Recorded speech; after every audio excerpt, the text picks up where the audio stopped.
कहानी की शुरुआत में हम विक्टर को देखते हैं जो अपने नए प्रोटोटाइप रोबोट A112 पर काम कर रहा था। उसके साथ उसकी पत्नी नादिया और उसकी कलीग कातिया भी है। ये तीनों मिलकर एक बहुत ही ज्यादा समझदार रोबोट बना रहे हैं जो कि हर एक काम को कर सके। मशीन के चालू होते ही उन्होंने रोबोट के चलने का टेस्ट किया। शुरुआत में तो रोबोट बार बार गिर जाता, ठीक से चल नहीं पा रहा था और इसी वजह से वो लोग थोड़ा परेशान हो गए। लेकिन फिर भी विक्टर ने काम जारी रखा। लेकिन जब उसने देखा कि रोबोट अपनी ताकत को कंट्रोल नहीं कर पा रहा, चीजों को तोड़ रहा है, तब वो भी उदास हो गया। उसे हिम्मत देने के लिए नादिया ने कहा कि हम रोबोट के दिमाग की ताकत बढ़ा सकते हैं। अभी टेस्टिंग ही तो हो रही है, इतनी चिंता मत करो। धीरे धीरे वो रोबोट चलना सीख गया। ये प्रोग्रेस देखकर तीनों बहुत खुश हुए। धीरे धीरे ट्रेनिंग के साथ वो रोबोट और बेहतर होता चला गया और इन रिजल्ट से वो सब काफी खुश थे। एक दिन काम करते वक्त नादिया को उसके बेटे मिश्चा का फोन आया। वो बिजी थी इसलिए फोन काट कर उसने लिख दिया कि बेटा अपने पापा से बात करो। साथ ही उसने विक्टर से कहा कि देखो ना मिश्चा को क्या चाहिए। जब विक्टर ने अपने बेटे को फोन किया तो वो कहने लगा कि पापा मुझे स्कूल से ले जाओ, मेरा मन नहीं लगता यहाँ पे, और ये मैथ्स वैथ्स तो छोड़ ही रहा हूँ मैं। विक्टर ने उसे डांटते हुए कहा कि बहाने बनाना बंद कर और पढ़ाई पे ध्यान दे, समझा? तो रैप्टो में सीधा कर दूंगा तुझे। ये सुनकर मिश्चा नाराज हो गया और फोन काट दिया। अभी कुछ शैतान बच्चे वहाँ पर आए और उसका मजाक उड़ाने लगे। गुस्से में मिश्चा क्लास में गया और अपनी टीचर से पूछा, मैं आर्टिस्ट बनना चाहता हूँ, उसके लिए मैथ की जरूरत है? इस पर टीचर ने कहा कि हाँ जरूरत है। साथ ही उसने एग्जाम्पल दिया कि लियोनार्डो डिविंची को देख लो, उसने पेंटिंग बनाने से पहले इंजीनियरिंग की थी, बहुत से प्रोटोटाइप मॉडल्स बनाए थे उसने। ये सुनकर मिश्चा और चढ़ गया। कुछ घंटे बाद टीचर ने सबका होमवर्क इकट्ठा किया। मिश्चा ने किसी भी सवाल का जवाब नहीं लिखा था, सिर्फ पूरे पेज पर ड्राइंग्स बनाई हुई थी। टीचर ने उसकी ड्राइंग की तारीफ की लेकिन कहा कि ये मैथ्स की क्लास है और उसे इस टेस्ट में फेल कर दिया।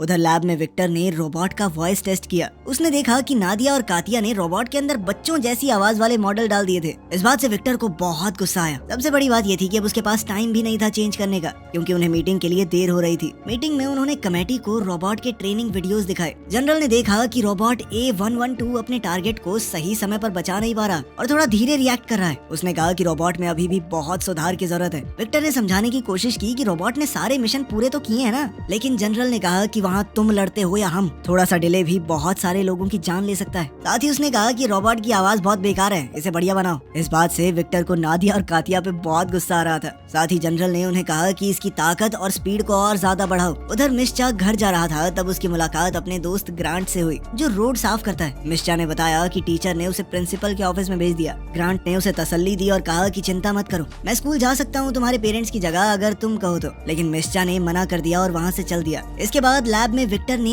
A112 से बात की। उसने पूछा कि तुम्हारे टेस्ट रिजल्ट इतने खराब क्यों आए? रोबोट ने कहा कि शायद आज उसका दिन ज्यादा अच्छा नहीं था। इस जवाब से तो विक्टर और गुस्सा हो गया। तब रोबोट ने बात बदलते हुए कहा कि मैं तुम्हारे परिवार की फोटो देख सकता हूँ। दरअसल वो रोबोट परिवार के बारे में और जानना चाहता था। विक्टर ने कहा कि ये सब बेकार बातें हैं, सब पर ध्यान मत दो तुम। लेकिन रोबोट ने पूछा कि क्या आप सब लोग मेरा परिवार हो? जिस पर विक्टर ने मना कर दिया। तुम सिर्फ एक मशीन हो, कोई इंसान नहीं। मशीनों का परिवार नहीं होता और इस वक्त तो तुम मेरा दिमाग खराब कर रहे हो। ये कहकर तीनों साइंटिस्ट लैब से चले गए और A112 अकेला रह गया। घर जाकर विक्टर और नादिया ने मिश्चा को डांटा, वही मैथ्स के होमवर्क में ड्राइंग बनाने के लिए। साथ ही विक्टर कहने लगा कि तुम्हारी तो ड्राइंग भी अच्छी नहीं है, अपने माँ बाप की तरह पढ़ाई करके साइंटिस्ट बनो, समझे? मिश्चा ने गुस्से में आकर कहा कि आप दोनों जैसा तो कभी नहीं बनूंगा मैं। उसके बेटे ने जिस तरह से ये बात कही थी, ये सुनकर विक्टर बहुत उदास हो गया। उधर लैब में A112 अकेला था। उसने डिक्शनरी के अंदर फैमिली वर्ड देखा लेकिन कुछ भी समझ नहीं पाया। फिर उसने सोचा कि ये सब समझने के लिए मुझे एक असली फैमिली ढूंढनी चाहिए। उसने अपने हथियारों का इस्तेमाल करके दरवाजा उड़ा दिया और फिर चुपचाप लैब से निकल गया। वो शहर में छुपते छुपाते घूम रहा था। एक बार को तो वो सड़क पर चलने वाली इन छोटी ट्रेन से टकराने ही वाला था। थोड़ी देर बाद उसने कुछ लोग देखे जो कि दीवार पर कुछ पेंटिंग बना रहे थे। जब उन्होंने रोबोट की आवाज सुनी तो एक लड़का नीचे गिर पड़ा। रोबोट ने तुरंत उसकी मदद की और उसे बचाया।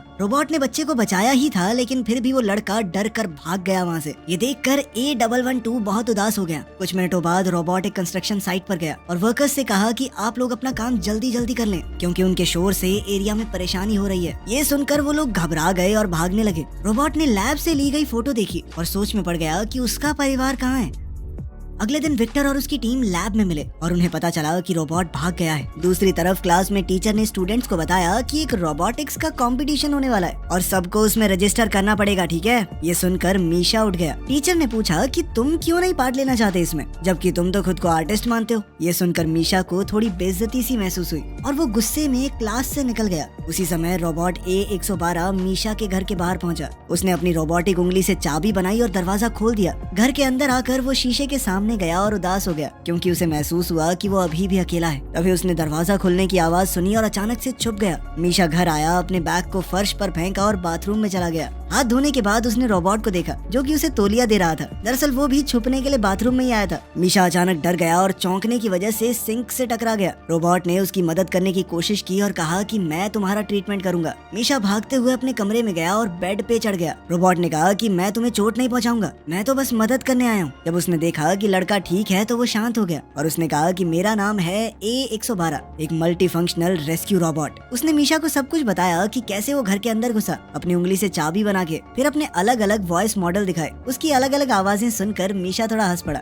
थोड़ी देर बाद रोबोट कहने लगा कि मैं एक परिवार ढूंढ रहा हूँ, मैं समझना चाहता हूँ कि एक फैमिली क्या होती है। उसने लैब से ली हुई वो फोटो भी दिखाई। मीशा उदास हो गया और कहने लगा कि ये कोई असली परिवार नहीं है, मेरे माँ बाप विक्टर और कातिया सिर्फ अपने बारे में सोचते हैं। रोबोट ने कहा कि मुझे भी आजकल वैसा ही लग रहा है क्योंकि मैं इतना नकारा हूँ, अपने बनाने वाले को भी खुश नहीं कर पा रहा। ये सुनकर मीशा ने रोबोट को हौसला दिया कि ऐसा कुछ नहीं है, मुझे तो खुश कर दिया ना तुमने, चलो आज से हम दोस्त हैं और तुम्हें मैं रॉबी कहकर बुलाऊंगा। अपना अलग सा नाम सुनकर रोबोट बहुत खुश हो गया। उधर लैब में जनरल ओलेग ने साइंटिस्टों से मीटिंग की और गुस्सा होकर कहा कि A112 भाग गया है, वो जल्द ही सबके लिए खतरा बन सकता है, उसके अंदर बहुत खतरनाक हथियार हैं। जब विक्टर ने देखा कि उसके परिवार की फोटो गायब है तो उसने सोचा कि घर जाके चेक करूंगा एक बार। इस वक्त घर में मीशा और रॉबी टीवी देख रहे थे। जैसे ही विक्टर आया रोबोट छुप गया। विक्टर ने पूरा घर चेक किया लेकिन उसे कुछ नहीं मिला। जैसे ही वो गया मीशा ने रॉबी को अपना कंप्यूटर दिया ताकि वो और चीजें सीख सके। रॉबी ने मिनटों में बहुत सारी चीजें पढ़ डाली। फिर मीशा उसे अपने दोस्त ग्रैंट के काम करने की जगह पर ले गया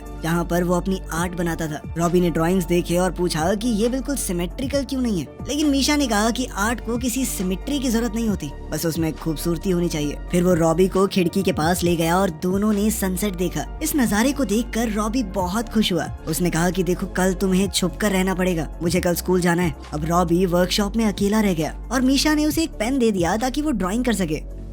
दूसरी तरफ जनरल ओलेग के लोग उसे बता रहे थे कि हम एक बहुत बड़े हिस्से में ढूंढ चुके हैं शहर के, हमें वो रोबोट कहीं नहीं मिला। उसने अपने फौजियों को ऑर्डर दिया कि लैब के आसपास सिक्योरिटी बढ़ा दो और शहर के लोगों को जल्द से जल्द अलर्ट भेजा जाए कि अगर कोई रोबोट दिखे तो रिपोर्ट करना। कुछ घंटे बाद अपने घर पर विक्टर, नादिया और मीशा डिनर कर रहे थे। नादिया ने देखा कि विक्टर काफी उदास है और पूछा कि क्या हुआ। विक्टर ने जवाब दिया कि आज बॉस ने बोला कि लैब शायद बंद होने वाली है, जिस पर मीशा ने पूछा क्यों। तो विक्टर ने बताया कि हमारा एक रोबोट है A112, वो गायब हो गया है, अगर जल्द से जल्द उसे पकड़कर खत्म नहीं किया गया तो सबकी नौकरी चली जाएगी। ये सुनकर मीशा एकदम चुप हो गया। अगले दिन स्कूल में क्लास का एक लड़का एंटोन अपने रिमोट कंट्रोल रोबोट को चलाकर टीचर को परेशान कर रहा था। जब टीचर गुस्सा हुई तो उसने रिमोट मीशा की तरफ फेंक दिया और अब टीचर को लग रहा था कि मीशा ने ऐसा किया है, जिसके बाद उसे बिना किसी सवाल जवाब के क्लास से बाहर निकाल दिया गया। थोड़ी देर बाद स्पोर्ट्स क्लास में मीशा एंटोन के पास गया। एंटोन फिर से उसकी बेइज्जती करने लगा, लेकिन अब मीशा की बस हो चुकी थी। उसने एंटोन को पकड़कर नीचे गिरा लिया। मेरा नाम क्यों लगाया बे तूने, हाँ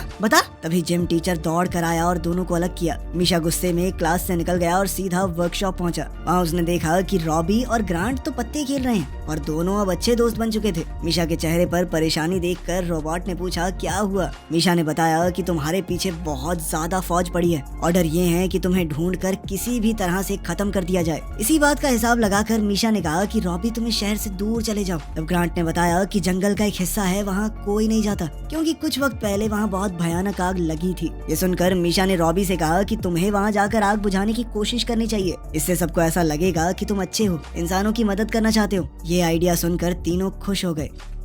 तभी कुछ पुलिस वालों ने वर्कशॉप का दरवाजा खटखटाया और कहा कि तुरंत दरवाजा खोलो। ग्रांट ने जानबूझकर थोड़ा समय निकालने के लिए कहा कि मैं अभी थोड़ा बिजी हूँ। जल्दी ही मीशा और रॉबी टेरेस पर भाग गए। बचने के लिए रॉबी ने मीशा को अपनी पीठ पर बैठाया और अपने जेट की मदद से दोनों बिल्डिंग्स के ऊपर से उड़ गया। पुलिस ने हेडक्वार्टर्स को एक रिपोर्ट भेजी कि A112 एक इंसान को अगवा करके लेके गया उनकी आंखों के सामने। हम उसका पीछा कर रहे हैं, जल्द ही सटीक लोकेशन का पता भी लगा लेंगे। इस सब के दौरान मीशा का फोन नीचे गिर गया। जब उन्होंने देखा कि पुलिस उन्हें घेरने वाली है है तो रॉबी ने एक बड़ी जंप लगाई और वो दोनों पुलिस से बचकर निकल गए। न्यूज में A112 के भागने की खबर आ गई। ग्रांट का इंटरव्यू लिया गया और जर्नलिस्ट को ऐसा लग रहा था कि वो रोबोट का एक कैदी था, जैसे पुलिस ने उस रोबोट के चंगुल से छुड़ाया है, इसीलिए पुलिस वालों ने भी उसे गिरफ्तार नहीं किया। दूसरी ओर रॉबी और मीशा एक कंस्ट्रक्शन बिल्डिंग के बीच में बातचीत कर रहे हैं। मीशा ने कहा कि मुझे बहुत गुस्सा आ रहा है, ये सब लोग फालतू में तुम्हारे बारे में अजीबोगरीब बातें फैला रहे हैं, पूरे मीडिया में तुम्हारी इमेज खराब कर रहे हैं। रॉबी ने कहा कि कम्युनिकेशन में दिक्कत की वजह से उसके टेस्ट्स में कुछ प्रॉब्लम आई, शायद उसके अंदर कोई प्रॉब्लम है। मीशा ने उसे कहा कि तुम ज्यादा मत सोचो, तुम बहुत मेहनती और अच्छे रोबोट हो। ये बातें सुनकर रॉबी बहुत खुश हो गया। उसने मीशा को थर्मल ब्लैंकेट दिया और दोनों ने मिलकर एक मूवी देखी। कुछ मिनटों बाद मीशा को याद आया कि आज पहली रात है जब उसे अपनी माँ से गुड नाइट सुनने को नहीं मिलेगा। रॉबी ने कहा कि अगर तुम चाहो तो मैं तुम्हें घर पर ले जा सकता हूँ। मीशा ने इसके लिए मना कर दिया और कहा कि अगर ऐसा हुआ तो लोग तुम्हें खत्म कर देंगे, तुम्हें पकड़ते ही वो लोग अलग अलग हिस्सों में तोड़ देंगे। रॉबी को ये सुनकर बहुत अच्छा लगा कि मीशा को उसकी चिंता है। अगली सुबह वो दोनों वर्कर्स की आवाज से उठे जो कंस्ट्रक्शन साइट में काम कर रहे थे। मीशा ने कहा कि हमें कुछ ऐसा करना होगा कि कोई हमें पहचान न पाए, उन्हें अपना हुलिया थोड़ा बदलना पड़ेगा, साथ ही पास के जंगल में लगी हुई आग को वो बुझा सकते हैं ताकि पुलिस और जनता को यकीन हो जाए कि रॉबी एक अच्छा रोबोट है। इस तरह से उसकी इमेज थोड़ी बदल जाएगी, फिर शायद उसे मारा न जाए। उधर घर पर विक्टर और नादिया के पास कातिया आई और बताया कि लैब बंद हो गई है, जिसके बाद विक्टर पुलिस से पूछने चला गया कि रोबोट और उसके बेटे का कुछ पता चला। उधर रॉबी और मीशा सिटी सर्कस पहुंच गए थे। वहां काम करने वाले लोगों से बात करके उन्होंने जोकर के कपड़े पहने ताकि रॉबी को एकदम से देखकर कोई पहचान न पाए। कुछ मिनटों बाद मीशा ने रॉबी से कहा कि तुम अपना भेस बदल के रखना, ठीक है, मैं बस जल्दी से टिकट लेके आता हूँ। तभी एंटोन और ओलिया जो कि मीशा की क्लास में पढ़ते थे वहाँ आ गए। वो दोनों मीशा को देखकर हैरान रह गए और पूछा कि तुम्हारे तो गायब होने की खबर चल रही थी। जिसके बाद मीशा ने रॉबी को बुलाया, साथ ही उसने उन्हें बताया कि रॉबी कोई बुरा रोबोट नहीं है, बहुत अच्छा है, वो बिना बात उसके बारे में बुरी बातें फैलाई जा रही हैं। जोकर की कॉस्ट्यूम में रॉबी को देखकर बच्चे थोड़ा डर गए, लेकिन मीशा ने समझाया कि रॉबी उसका दोस्त है, वो यहाँ से भाग रहे हैं ताकि वो रॉबी को एक सुरक्षित जगह पर पहुँचा सके। उधर विक्टर ने जनरल से बातचीत करने की कोशिश की कि सर आप मेरी लैब को बंद मत कीजिए, लेकिन जनरल ने कहा कि मैं फैसला कर चुका हूँ और वो रोबोट भी जहाँ मुझे मिलेगा उसे वहीं खत्म कर दूंगा मैं। निराश होकर विक्टर वहाँ से चल दिया। वो समझ गया था कि इस आदमी के साथ बातचीत करके कोई फायदा नहीं होगा, लेकिन अपने सबसे बड़े प्रोजेक्ट को फेल होता देखकर उसे बहुत बुरा महसूस हो रहा था। तब मीशा ने अपने साथियों से कहा कि तुम लोग रॉबी के साथ रहना, तब तक मैं बस की टिकट खरीद के आता हूँ, हमें पास वाले जंगल में जाकर आग बुझानी है ताकि रॉबी का नाम साफ हो सके। साथ ही उसने उन दोनों से ये भी वादा लिया कि वो किसी को नहीं बताएंगे। उन दोनों ने मीशा से वादा किया, लेकिन जैसे ही मीशा वहाँ से गया, एंटोन ने रॉबी से पूछा कि क्या तुम सच में वो जबरदस्त करतब कर सकते हो या वो सब भी झूठ था न्यूज में। ये सुनकर रॉबी एक्साइटेड हो गया और जोकर की कॉस्ट्यूम उतार कर मीशा के सामने अपने करतब दिखाने लगा। मीशा ने अपना फोन निकाला और रिकॉर्ड करने लगा। ये देखकर ओलिया गुस्सा हो गई। एंटोन ने कहा कि मुझे इस बात से कोई फर्क नहीं पड़ता कि ये रोबोट जिंदा रहे या मरे, मैं इसकी वीडियो इंस्टा पे डालूंगा, बहुत फॉलोअर आएंगे मेरे। उसकी ये धोखाधड़ी देखकर ओलिया को बहुत बुरा लगा। इसके बाद एंटोन वहाँ से चला गया और रॉबी ओलिया से बातचीत करने लगा। उधर मीशा को 2 गार्ड्स ने पकड़ लिया। उसके हुलिये से उन्होंने हिसाब लगाया था कि ये वही लड़का है जो गायब हुआ था। कुछ मिनटों बाद विक्टर को पुलिस स्टेशन से एक फोन आया। अब उसकी जान में जान आई थी कि चलो मेरा बेटा तो ठीक है, पुलिस को मिल चुका है वो। उधर एंटोन ने सच में वो सारी वीडियोस सोशल मीडिया पर डाल दी और धीरे धीरे वो वायरल वीडियोस जनरल की टीम तक भी पहुंच गई। उन्होंने फैसला किया कि वो इस बच्चे के पास जाकर उससे पूछताछ करेंगे। पुलिस स्टेशन में विक्टर ने अपने बेटे से मुलाकात की। उसने अपने बेटे को देखते ही गले लगा लिया और पूछा कि तुम अब तक क्या कर रहे थे, वो रोबोट खतरनाक है, तुमने सुना नहीं। मीशा ने कहा कि रॉबी उसका दोस्त है, वो कोई बुरी मशीन नहीं है जैसा जनरल बोल रहा है सबको, वो एक बहुत ही अच्छा रोबोट है। उसने ये भी बताया कि वो उसे अपने कुछ दोस्तों के पास छोड़ कर आया है, साथ ही वो अपने पिता को भरोसा दिलाकर उस जगह पर ले आया, ये वादा लेकर कि वो रोबोट को रिपोर्ट नहीं करेंगे। विक्टर थोड़ा हिचकिचाया लेकिन फिर मान गया और मीशा के साथ चल दिया। वहीं रॉबी को ओलिया ने मेकअप से नया लुक दे दिया था। विक्टर ने देखा कि रॉबी अब काफी बेहतर बातचीत करना सीख गया है और उसके सोचने समझने के तरीके में भी काफी बदलाव आए हैं। लेकिन तभी पुलिस की गाड़ियां वहां आ गई। मीशा समझ गया था कि अब तो बहुत दिक्कत होने वाली है। वो तीनों जल्दी से कार्गो शिप के गोदाम की तरफ भागे, लेकिन सिपाहियों ने उन्हें घेर लिया। ओलेग ने ऑर्डर दिया कि जल्दी से बच्चों को लेकर साइड हो जाओ ताकि हम इस रोबोट के ऊपर अपने इलेक्ट्रोमैग्नेटिक हथियार से हमला कर सके, जिससे रॉबी खत्म हो जाएगा। जब विक्टर नहीं माना तो ओलेग ने फैसला किया कि अब तो जबरदस्ती करनी होगी। सिपाही धीरे धीरे आगे बढ़ने लगे। तभी क्रेन से एक कंटेनर की तार टूट गई। वो कंटेनर जनरल के बहुत पास गिरने वाला था। जनरल उसे मारना चाहता था, लेकिन फिर भी रॉबी ने बिना सोचे कंटेनर पकड़ लिया ताकि किसी और को चोट ना लगे। कुछ देर बाद कंटेनर के वजन से रॉबी का शरीर टूटना शुरू हो गया। उसका हार्डवेयर इतने वजन को नहीं उठा सकता था। उसने सभी लोगों को वहाँ से थोड़ा दूर जाने को कहा। मीशा बहुत दुखी होकर अपने दोस्त के लिए चिल्लाया। कुछ देर बाद कंटेनर रॉबी के ऊपर गिर ही गया और वो पूरी तरह से चकनाचूर हो गया। ये सब देखकर ओलेग हैरान रह गया कि मैं इस रोबोट को मारना चाहता था, लेकिन फिर भी इसने मुझे बचाया। थोड़ी देर बाद उस कंटेनर को हटाया गया रॉबी के ऊपर से। मीशा उदास होकर रॉबी को अलविदा कहने लगा। विक्टर ने अपने बेटे को शांत करने की कोशिश की, पर तभी मीशा ने सुना कि रॉबी रीएक्टिवेट हो रहा था। सब खुश हो गए कि रॉबी कुछ हद तक अभी भी ठीक है। उन सब ने रॉबी की मदद की और वहाँ से चले गए। कुछ वक्त बाद मीशा ने अपने इस एडवेंचर की ड्राइंग्स रॉबी और ओलिया को दिखाई।